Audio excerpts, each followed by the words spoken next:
saveur divine. Cette bonne nouvelle du royaume sera prêchée dans le monde entier pour servir de témoignage à toutes les nations. Alors viendra la fin. Ce pain céleste vous est présenté par Immaculée Niraneza.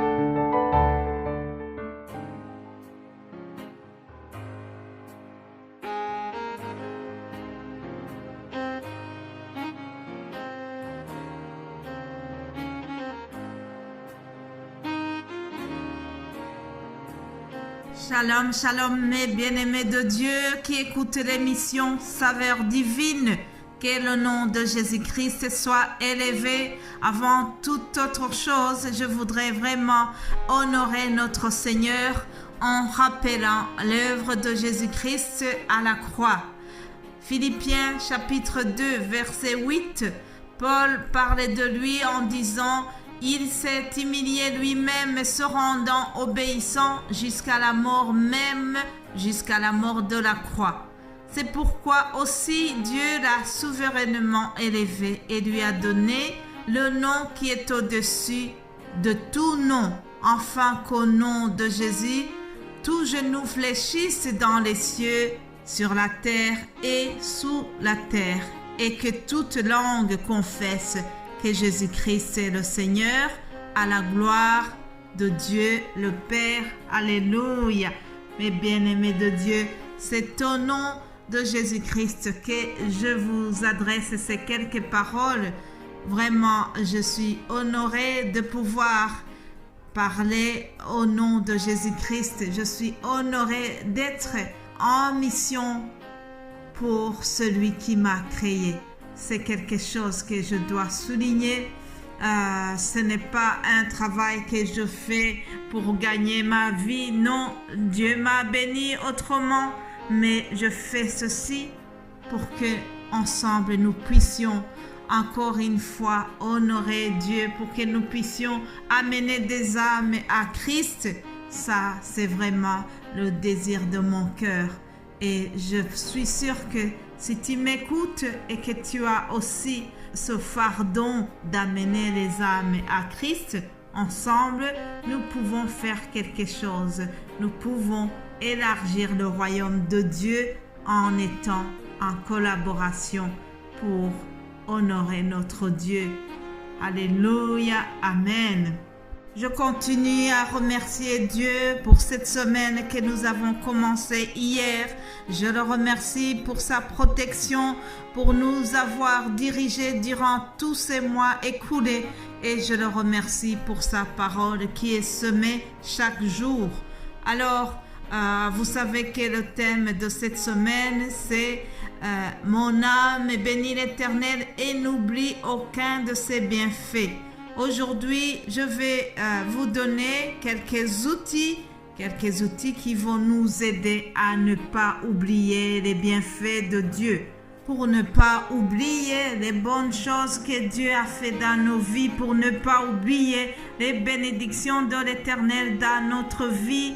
Nous devons garder la joie, nous devons faire confiance en lui, et tout cela, nous les entretenons par la prière.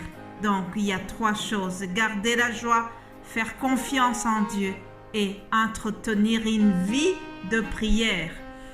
Écoutons ce que l'apôtre Paul dit aux Philippiens. Il a donné des conseils qui vont nous aider aussi dans la méditation d'aujourd'hui. Philippiens 4, à partir du verset 4, je lis ceci.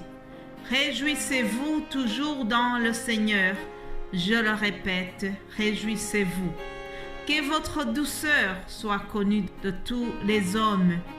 Le Seigneur est proche, ne vous inquiétez de rien, mais en toutes choses, faites connaître vos besoins à Dieu par des prières et des supplications, avec des actions de grâce. Et la paix de Dieu, qui surpasse toute intelligence, gardera vos cœurs et vos pensées en Jésus-Christ. » Voilà, chers amis, ce sont des conseils que Paul nous donne pour pouvoir garder les bienfaits en mémoire à notre mémoire qui a tendance à oublier, qui a tendance à souligner seulement les mauvaises choses. Nous devons avoir un cœur qui se réjouit dans le Seigneur. Réjouissez-vous dans le Seigneur.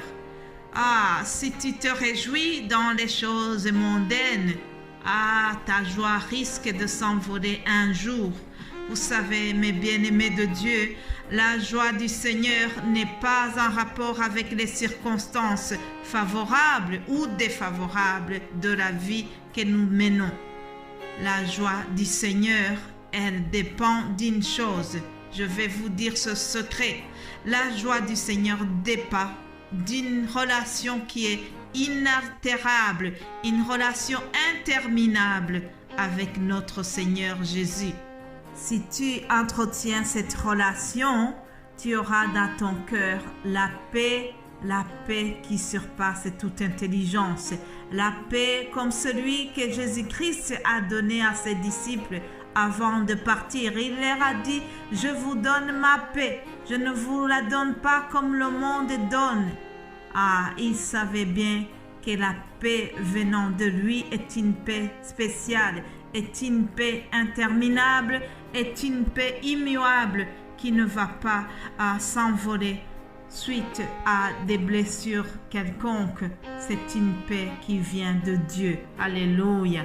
Se réjouir dans le Seigneur, ça nous permet de garder la positive attitude. Je connais cette expression, positive attitude. Gardez toujours la joie. Il faut aussi faire confiance à Dieu.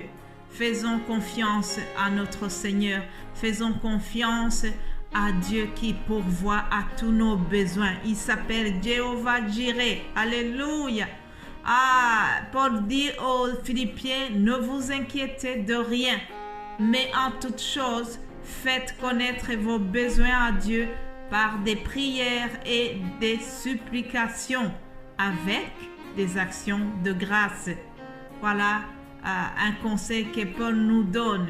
La meilleure façon de ne pas s'inquiéter, c'est de parler à notre Dieu comme on parle à un père. Un enfant qui a besoin de quelque chose, il va devant son papa lorsqu'il a la chance d'en avoir, ou devant sa maman et lui demande ce dont il a besoin. Et il est sûr que le papa ou la maman va lui donner absolument. Voilà l'attitude que nous devons aussi avoir à l'égard du Dieu le Père. Nous devons lui parler de nos besoins et surtout garder la confiance qu'il nous écoute. Puisqu'il nous aime, il va pourvoir à nos besoins. Alors, lorsque dans ton cœur tu as cette confiance, ça te permet de garder cette positive attitude et de se dire que un jour, Dieu va répondre à ton besoin. Mais bien-aimés de Dieu, pour revenir à l'actualité, vous savez très bien, si vous avez suivi, vous savez que hier, l'Argentine a gagné la Coupe du Monde. Mais ces joueurs que vous avez vus, ils se sont entraînés. Il y a une discipline qu'ils ont suivie pour pouvoir gagner la coupe. Alors, un chrétien aussi doit s'entraîner. Un chrétien doit faire des exercices spirituels pour pouvoir un jour gagner la coupe, pour pouvoir garder la joie dans son cœur, pour ne jamais oublier les bienfaits de Dieu. Il y a un exercice spirituel, c'est la prière. La prière est comparable à un exercice de musculation. Si nous faisons des étirements, des exercices de gainage, et que nous faisons marcher chaque jour nos muscles, alors nous n'allons jamais perdre le tonus musculaire. C'est ce que les joueurs font. Le chrétien aussi doit s'entraîner tous les jours en faisant la prière. C'est au travers de la prière que nous allons avoir notre joie dans le Seigneur. C'est au travers de la prière que le Saint-Esprit va nous rappeler les bienfaits de Dieu du passé.